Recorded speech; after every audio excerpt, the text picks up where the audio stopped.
লাইসেন্সে বলা আছে স্যাম্পল রাখা যাবে না। এটা কি উত্তর থানা না দক্ষিণ থানা? ঠিক আছে। জি স্যার। এবং প্রচুর মেয়াদ উত্তীর্ণ ওষুধ পাওয়া গেছে। আমি আজকে সব বের করে ফেলবো, সব বের করে ফেলবো। আমি আলাদা করে রাখছি অলরেডি মেয়াদ বক্সে। উত্তীর্ণ ওষুধ রাখার নিয়ম আছে, আলাদা একটা জি, আলাদা বক্সে রাখছি। ডিক্লারেশন দিতে হবে। জি এখানে মেয়াদ উত্তীর্ণ ওষুধ বিক্রয়যোগ্য নয়। জি আমরা এগুলো পেয়েছি কোথায়? ডিসপ্লেতে, যেখানে বিক্রয় করা হয় সেখানেই আপনি প্রদর্শন করেছেন। ঠিক আছে। ভোক্তা অধিকার আইন 2009 এর 51 ধারা অনুযায়ী 1 বছরের কারাদণ্ড অথবা 50,000 টাকা জরিমানা হতে পারে। আপনাকে শাস্তিটা শোনানো হলো আর কি। ঠিক আছে। সরি স্যার, আর কথা বলবো না।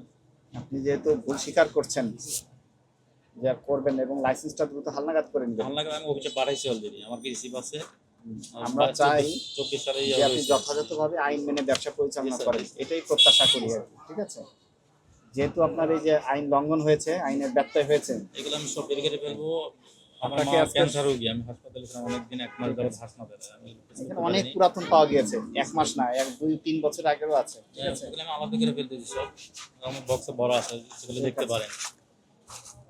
আপনাদের আজকে সতর্ক করে 10,000 টাকা জরিমানা করা হলো। ঠিক আছে।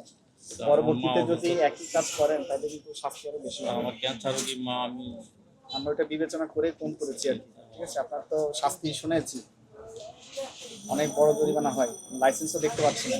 লাইসেন্স আমি দেখাচ্ছি। আবার ফিজিশিয়ান স্যাম্পল রেখেছেন, সেটারও একই শাস্তি, ওইটা মাফ করা হলো, একটাতে জরিমানা করা হলো। আপনি দ্রুত এটা পরিষ্কার করে ফেলবেন। ঠিক আছে। যত মেয়াদ উত্তীর্ণ আছে সব অপসারণ করবেন নিজ দায়িত্বে। জরিমানা যা সতর্ক করা হলো আপনাকে, আর কিছু না। এই জরিমানাটা দয়া করে পরিশোধ করেন। আমাকে এটার সুযোগ নেই। মা ক্যান্সার রোগী স্যার, সুযোগ আমি নেই। হাসপাতালে অনেকদিন চিকিৎসা, আমি এখন ঋণগ্রস্ত হয়ে গেছি। এটা আপনাকে এটা করতে হবে, আপনার যে অপরাধ সংগঠিত হয়েছে। স্যার, অপরাধ আমি স্বীকার করছি স্যার।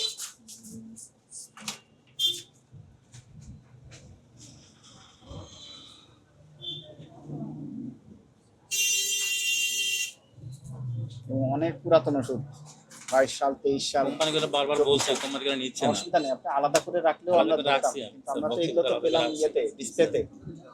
ডিসপ্লেতে তোলা নাই, হ্যাঁ, সামনে স্বাভাবিক ডিসপ্লে থেকে সামনে রয়েছে পেয়েছি। কিছু, এগুলো আমি বের করতেছি। আপনার এগুলো যদি ওখানে থাকতো ঠিক আছে, আমরা এগুলো বিবেচনা করতাম। এগুলো তো রেখেছেন আপনি সব। আর আমি দেখাচ্ছি কার্টনে ভরা আমার, ঠিক আছে, আমার হয়েছে, আপনি এটা ইয়ে করেন, স্যার আমাকে স্যার মাফ করে দেন স্যার। মাফ করার তো সুযোগ নাই, আমার নাহলে ক্যান্সার রোগী প্রতিষ্ঠান স্যার, বন্ধ করে দিতে হবে। আমার মা ক্যান্সার রোগী। ওই যে ওনাকে বলেন, স্যার কোথায়? হ্যাঁ, ঠিক আছে, এটা করেন। স্যার আমার মা উনি ক্যান্সার আসলে রোগী, কিন্তু আমাকে আরো মাফ শাস্তি করে বেশি দেন। দিবেন। ক্ষমা করে দেন একটু, আপনি একটা ব্যাগ দ্বিতীয়বার করা হবে না।